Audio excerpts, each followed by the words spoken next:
But No, you know what? She's a little bit open-minded. Okay, good. She's 70 years old, and, she went from, in the last few months of me, we constantly have these debates, which I love. I really, really love to have these debates.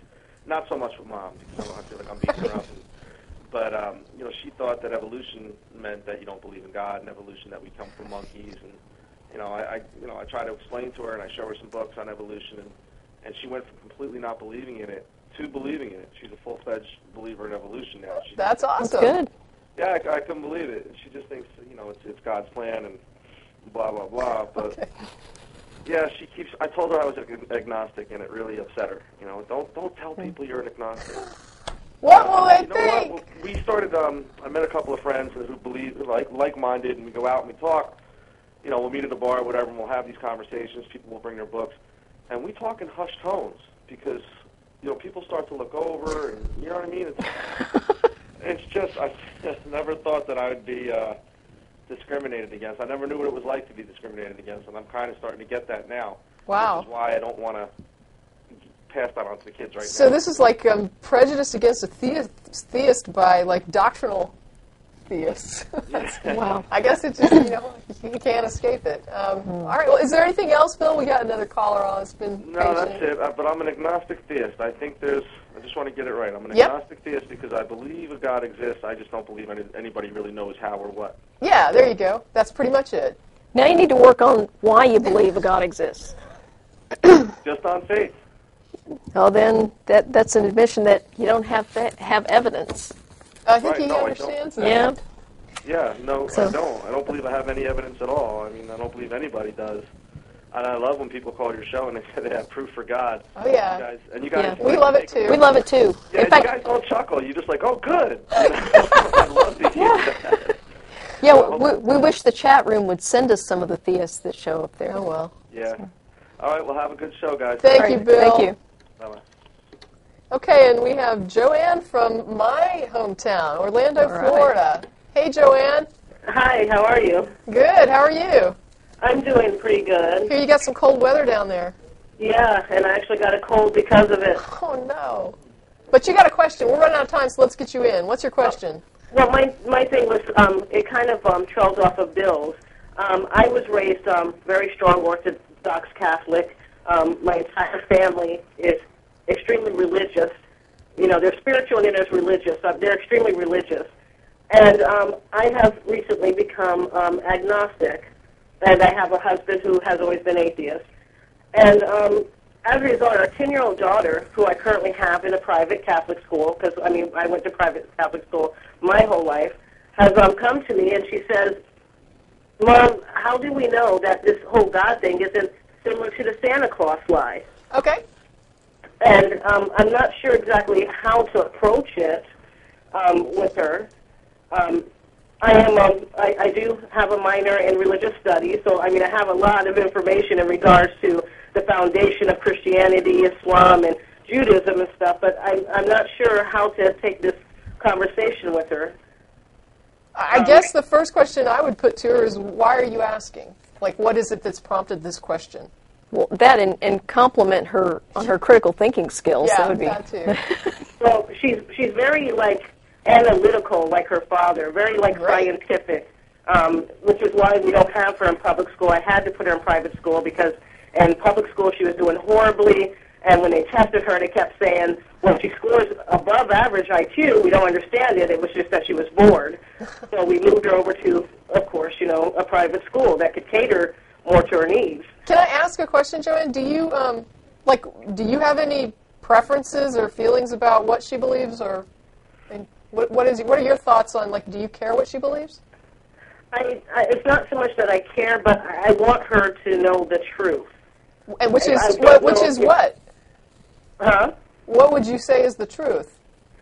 So the truth is that a lot of the scriptures, the Holy Bible, the things that she's learning in school, were actually written by man. There was no type of, spiritual connection or some divine intervention that caused these people to write these books. Okay, and you said your husband's an atheist, right? Yes, he is. Okay, so I guess what stands in the way of you telling your daughter what you just told me? The fact that the entire family, like, she's not aware that my husband is an atheist at all. What does she think he is? She assumes that he's just like everyone else in the family, that, he's Christian. She assumes that I'm Christian as well. Are you going to church? No, we've actually stopped going to church. But yeah, for a regular time, for most of her youth, we were going to church on Sundays and Wednesdays. Okay. I was reading the children's Bible to her at night. So, I mean, she's had a lot of that influence already. And, I don't know how to approach it, just kind of, I mean, what do I say? Well, Mommy was mistaken. Well, sometimes Mommy is mistaken. Yeah, I mean, and that's okay to say that. Yeah, that's not a bad way to approach it.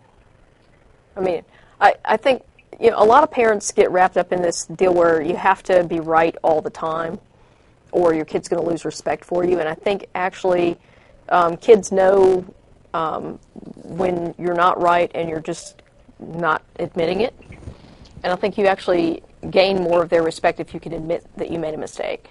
So I don't think there's anything wrong with telling her, hey, I was mistaken about this.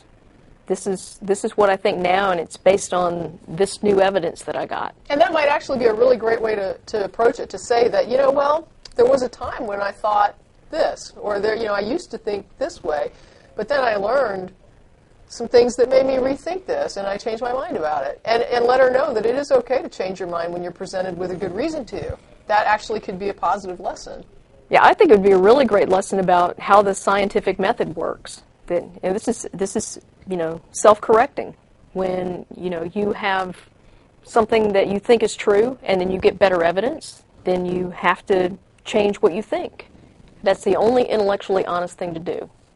I think that's a great lesson for a kid. At 10 years old, I think that's right on time. Yes. I mean, her ability to make moral judgments is really going to kick in the next couple of years. So she's probably going to be thinking a lot about these things. Right. So, equipping her with these tools, I think, is a great thing to do right now. Now, you did say she was in a private Catholic school, correct? Yes. So I would let her know that no matter what she personally believes, she needs to kind of toe the line with regard to what they want her to put on tests or what they want her to. I mean, she wants to keep her grades up. I wouldn't want her to get so much into this idea that this is a bunch of crap that she then makes it suffer, because a lot of times, despite the religious doctrinal instruction in these schools, sometimes they are, better learning institutions, which I would think that's probably why you have her in that school. Yes. Yeah. So I would remind her that you don't necessarily have to believe it to give the teacher what she wants sometimes. Right, yeah, definitely. And, I also, have witnessed things like, my mother, for instance, shooting her down. Okay. When she came to her, for instance, about the great things she learned about the Big Bang Theory and the universe, and, how everything started as like this, I guess, cosmic pool, and she's explaining it to her, and, Grandma's just like, no, God created it and stuff, and you're wrong and stuff, and, I mean... Well, Joanne, we're rolling credits, so I think I need to let you go. Okay. But I appreciate your call, and I hope we were able to help you a little bit. Yes, definitely. Thank you. Okay, thank you. All right. Bye-bye. Bye. And just once again, we're going to be at Threadgill's after the show. Feel free to come out and join us if you're an atheist or an atheist-friendly person. Thank you, Jen. Thank you. And I guess we're out.